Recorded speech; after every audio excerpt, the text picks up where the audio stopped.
الحمد لله وحده والصلاة والسلام على من لا نبي بعده فقد قال الله تعالى في القرآن المجيد والفرقان الحميد فأعوذ بالله من الشيطان الرجيم بسم الله الرحمن الرحيم إن الله لا يغير ما بقوم حتى يغيروا ما بأنفسهم. صدر جلسہ، اساتذہ کرام، معلمات مدرسہ حاضہ، طالبات مدرسہ حاضہ و دیگر مہمانان اعزام، آج کی اس مسابقہ انجمن میں آپ کے سامنے کچھ لب کشائی کی جرأت کرتی ہوں. عنوان تقریر ہے ہمارا معاشرہ اور جہیز. خواتین اسلام، اس وقت میرا موضوع سخن ہمارے معاشرے کا وہ ناصر وہ زہر ہے جس نے زندگی کی بنیادوں کو ہلا کر رکھ دیا ہے، سینکڑوں ہزاروں گھروں کو تباہ و برباد کر دیا ہے اور کتنے ہی جذبات کو مسل کر رکھ دیا ہے. یہ وہ بیماری ہے جسے آپ جہیز کے نام سے یاد کرتے ہیں. جناب محمد صلی اللہ علیہ وسلم کا پاک ارشاد ہے، جو آدمی عزت حاصل کرنے کے لیے شادی کرے گا تو رب دو جہاں سے ذلت کے سوا کچھ نہ دے گا، اور جو آدمی مال کی حرص میں شادی کرے گا تو اس کو فقر و فاقہ اور تنگ دستی کے سوا کچھ نصیب نہ ہوگا. اسلام کے پاس بانو، آج ہندوستان کے اندر اور خاص طور سے ہمارے مسلم معاشرے میں جہیز ایک ایسا ناصر بن گیا ہے جو ایٹمی ہتھیار سے زیادہ خطرناک اور مہلک ثابت ہوتا جا رہا ہے. اس منحوس جہیز کی بنیاد پر ہندوستانی معاشرے میں روزانہ اخبارات کی سرخیاں دیکھنے کے قابل ہے.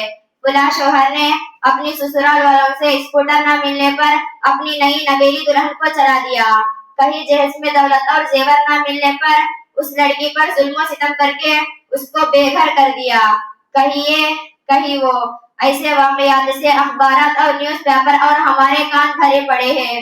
شاعر کہتا ہے، عجب ماجرا ہے حضرات دیکھیے، عجب ماجرا ہے حضرات دیکھیے، دعوت بھیک مانگتا ہے خیرات دیکھیے. اخبارات کی سرخیاں ابھی غیر قوموں کے بارے میں نظر آتی تھی، مگر افسوس صد افسوس، رفتہ رفتہ اسلامی معاشرے کے اندر بھی یہ بیماری پھیل چکی ہے، یہ وبا پھیل چکی ہے. آج اخبارات میں جہیز کے نام پر قربان ہونے والی کہیں خدیجہ، کہیں زینب، کہیں رقیہ، غیروں سے زیادہ مسلم بہنوں کے نام دنیا کے سامنے پیش کیا جا رہا ہے اور اسلام مسلمانوں کو ذلیل و رسوا کیا جا رہا ہے. اسلام کے زیاروں،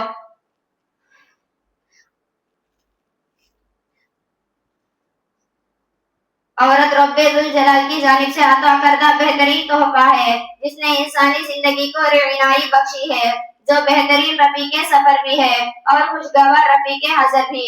مگر ان تمام کے باوجود ظلم و ستم کی تاریخ شاہد ہے. اس دنیا میں جتنے بھی مظالم اس صنف نازک پر یعنی عورتوں پر کیے گئے ہیں، کسی اور پر نہیں کیے گئے. تاریخ شاہد ہے، حضرت مریم علیہ السلام پر دنیا والوں نے الزام لگایا تو انہیں جنگلوں میں خاک چھاننے پر مجبور کر دیا. کہیں نمرود نے اپنی بیٹی کو ایمان کی وجہ سے آگ میں ڈال دیا تو کہیں پر عرب کے جاہلوں نے لڑکیوں کی پیدائش کو اس قدر منحوس تصور کیا کہ اس کو پیدا ہوتے ہی زندہ درگور کیا جاتا ہے. حضرات، آج بھی معصوموں پر ظلم و ستم کی پہاڑ توڑے جا رہی ہے. خدا کی زمین اپنی وسعت کے باوجود تنگ ہوتی جا رہی ہے. اگر کسی کے گھر میں شادی میں لین دین کی بات چل رہی ہو تو باپ کی نیند حرام ہو جاتی ہے. جہیز کے مطالبات باپ کے ارادے کو مسمار کر دیتے ہیں. ارے جہیز کے ٹھیکے داروں، کان کھول کر سنو، سید الانبیاء کی نور نظر، لختے جگر، جنت کی عورتوں کی سردار کا نکاح عقد مسنون ہوا ہے.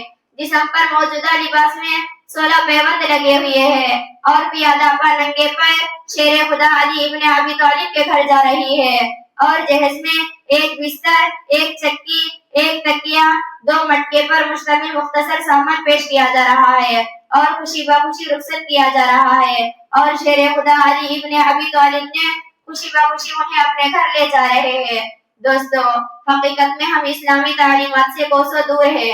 ہمیں نہیں معلوم کہ جہیز کتنی بڑی وبا ہے.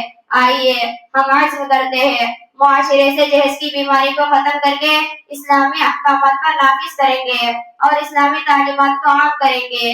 اللہ تعالیٰ اس کی توفیق عطا فرمائے، آمین. اسلام کی فطرت میں قدرت نے لچک دی ہے، اسلام کی فطرت میں قدرت نے لچک دی ہے. یہ اتنا ہی ابھرے گا جتنا کہ دباؤ گے. آخر میں انہی باتوں پر میں اپنی تقریر ختم کرتی ہوں. وَمَا عَلَيْنَا إِلَّا الْبَلَاغُ.